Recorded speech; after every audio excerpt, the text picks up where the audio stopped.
Mga Kawikaan, ika-6 na kabanata.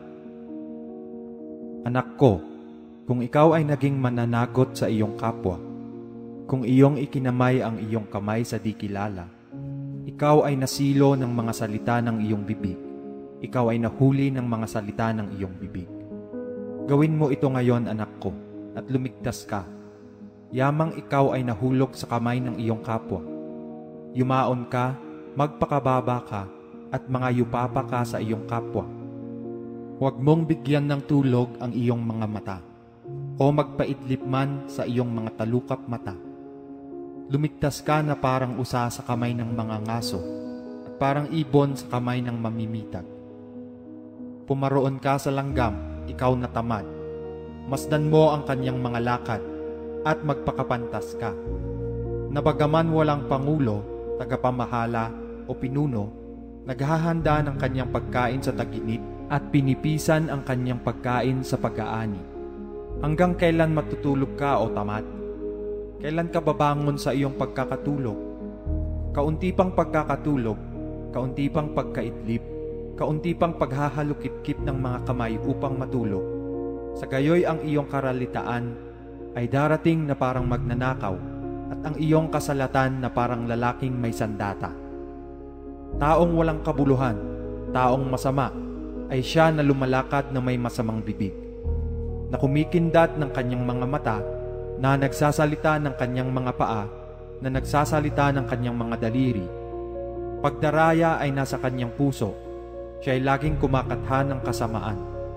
Siya ay naghahasik ng pagtatalo, kaya't darating na bigla ang kanyang kasakunaan.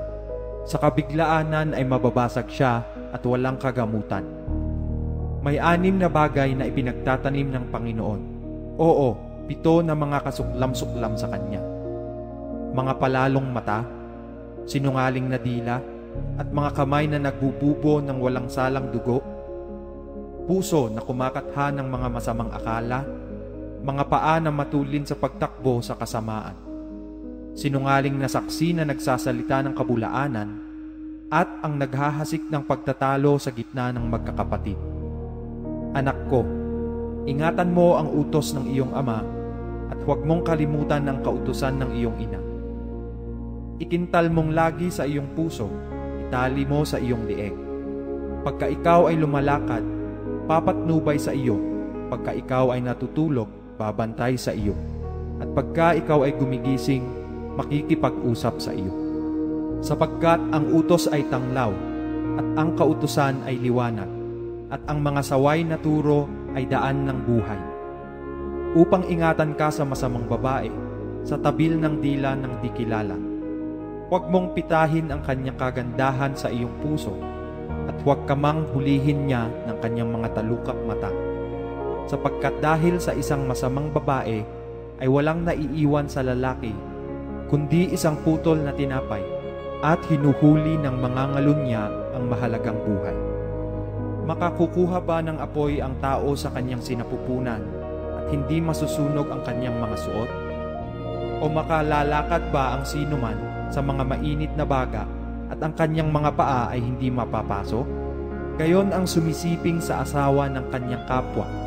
Sino mang humipo ay hindi maaaring di parusahan. Hindi hinahamak ng mga tao ang magnanakaw kung siya'y nagnanakaw upang busugin siya pagka siya'y gutom. Ngunit kung siya'y masumpungan, sasauli niyang makapito, kanyang ibibigay ang lahat na laman ng kanyang bahay. Siyang nagkakamit ng pangangalun niya sa isang babae ay walang bait. Ang gumagawa niyaon ay nagpapahamak sa kanyang sariling kaluluwa. Mga sugat at kasiraang puri ang tatamuhin niya, at ang kanyang kapintasan ay hindi mapapawi. Sapagkat ang paninibugho ay pag-iinit ng tao, at hindi siya magpapatawad sa kaarawan ng panghihiganti.